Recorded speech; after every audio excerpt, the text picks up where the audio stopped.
வணக்கம், welcome to my channel. இந்த வீடியோவில் நம்ம எதை பற்றி பார்க்க போகிறோம் அப்படின்னா, PGTRB Tamil Nadu teachers recruitment board இதோட எக்ஸாம் அப்டேட் தான் நம்ம வந்து பார்க்க போகிறோம். எக்ஸாம் பார்த்திங்கன்னா அக்டோபர் மாதமே முடிஞ்சது.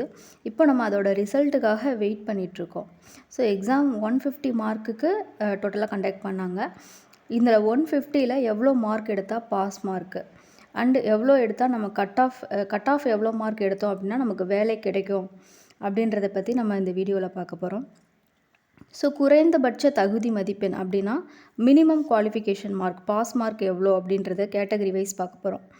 ஜென்ரலுக்கு பார்த்தீங்க அப்படின்னா 50%, 150க்கு 50% நீங்கள் மார்க் எடுத்தீங்கன்னா மினிமம் குவாலிஃபையிங் மார்க், அது பாஸ் மார்க் 75 மார்க் எடுக்கணும். ஓகேங்களா. பிசி, பிசிஎம், எம்பிசி, டிஎன்சி இந்த கேட்டகரிக்கெலாம் 45% மார்க் எடுத்தாலே அது பாஸ் மார்க் தான். அதாவது 150க்கு நீங்கள் 67.5 மதிப்பெண் எடுத்தாலே அது வந்து மினிமம் குவாலிஃபிகேஷன் மார்க். ஓகேங்களா. அடுத்து எஸ்சி, எஸ்சிஏ, எஸ்டி இந்த கேட்டகரிக்கெலாம் வந்துட்டு மினிமம் குவாலிஃபிகேஷன் மார்க் வந்து 40%. அதாவது 150க்கு நீங்கள் 60 மார்க் எடுத்தாலே நீங்கள் வந்து மினிமம் குவாலிஃபிகேஷன் மார்க்கில் வந்துடுவீங்க. ஸோ இந்த பாஸ் மார்க் வந்துட்டு அது ப்ராப்ளம் கிடையாது. நெக்ஸ்ட்டு வந்து கட் ஆஃப் தான் நம்ம எடுக்கணும். கட் ஆஃப் அதாவது நிறைய பேர் நம்மளோட காம்படிஷனில் இருப்பாங்க. ஸோ எல்லாருடைய மதிப்பெண்களை வச்சு தான் நமக்கு வந்து வேலை வந்து கொடுப்பாங்க. ஸோ கட் ஆஃப் மார்க் அப்படின்றது தான் வந்து இம்பார்ட்டண்ட்டு. ஸோ கட் ஆஃப் இதில் வந்து எவ்வளோன்னு பார்க்க போகிறீங்க அப்படின்னா, ஜென்ரல் கேட்டகரிக்கு வந்துட்டு 104லேருந்து 110க்குள்ளே எடுத்திருந்தோம் அப்படின்னா நம்ம வந்து கட் ஆஃபில் வர்றதுக்கு வாய்ப்பு இருக்குது. பிசிக்கு 98லேருந்து 105க்குள்ளே எடுத்துருக்கணும். ஸோ இப்போ நம்ம பார்க்க போகிற கட் ஆஃப் மார்க் வந்து எதன் அடிப்படையில் வந்து நான் இப்போ சொல்லிகிட்ருக்கேன் அப்படின்னா, 2022 ஆல்ரெடி ப்ரீவியஸ் எக்ஸாம் வந்திருக்கும் இல்லையா, அதில் கட் ஆஃப் மார்க்கில் பாஸ் பண்ணி இது வேலைக்கு சென்றவங்களுடைய மதிப்பெண்களுடைய அடிப்படையில் தான் இப்போ நம்ம கட் ஆஃப் பார்த்துட்ருக்கோம்.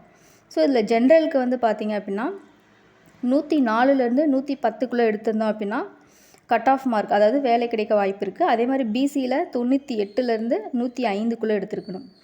எஸ்சி கேண்டிடேட்டுக்கு 93லேருந்து 98க்குள்ளே எடுத்துருக்கணும். எஸ்சிஏக்கு 90 to 95 cut off. எஸ்டிக்கு 82 to 90 இதுதான் கட் ஆஃப். ஸோ இந்த கட் ஆஃபின் அடிப்படையில் நீங்கள் உள்ளே வந்திருந்தீங்க அப்படின்னா வேலை கிடைக்க வாய்ப்பு இருக்குது. அதே மாதிரி வேக்கன்சிஸ் இன்க்ரீஸ் பண்ணுவாங்களா அப்படின்றதுக்கான வாய்ப்பு பார்த்திங்க அப்படின்னா 90% வேக்கன்சி இன்க்ரீஸ் பண்ணுறதுக்கான வாய்ப்பு அதிகமாக இருக்குது. ஸோ அப்படின்ற தகவலும் நமக்கு வந்திருக்குது. ஸோ நீங்கள் வந்து மார்க்கு கம்மியாக எடுத்துரும் அப்படின்னு ஃபீல் பண்ணுறவங்க கூட இந்த வேக்கன்சிஸ் இன்க்ரீஸ் பண்ணாங்க அப்படின்னா வேலை கிடைக்கிறதுக்கான வாய்ப்பு அதிகமாக இருக்குது. ஸோ நெக்ஸ்ட்டு வந்து என்னென்னா, இந்த எக்ஸாமுடைய ரிசல்ட்டு, இதோடைய இந்த தகவல்கள், அனௌன்ஸ்மெண்ட்டு இதெல்லாம் வந்து பார்த்திங்க அப்படின்னா பிஜிடிஆர்பியோட அஃபிஷியல் வெப்சைட்டு, அந்த வெப்சைட்டில் நீங்கள் ஏன்னா அதில் வந்துட்டு கண்டினியூஸாக அப்டேட் உங்களுக்கு வந்துகிட்டே இருக்கும்.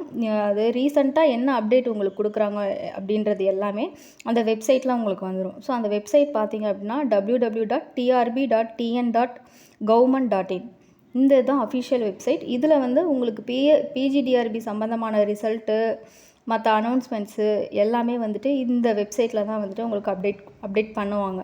ஸோ இதை வந்து நீங்கள் கண்டினியூஸாக செக் பண்ணிகிட்டே இருங்க. அப்போ தான் உங்களோட எக்ஸாமுக்கான அப்டேட்டும் தகவல் எல்லாமே வந்துட்டு உங்களுக்கு உடனுக்குடனே கிடைக்கும்.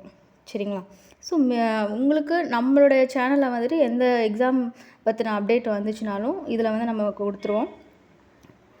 ஸோ நெக்ஸ்ட்டு வந்துட்டு அடுத்தடுத்த அப்டேட்டை வந்து அடுத்தடுத்த வீடியோக்களில் போடலாம். ஓகேங்களா. தேங்க்யூ.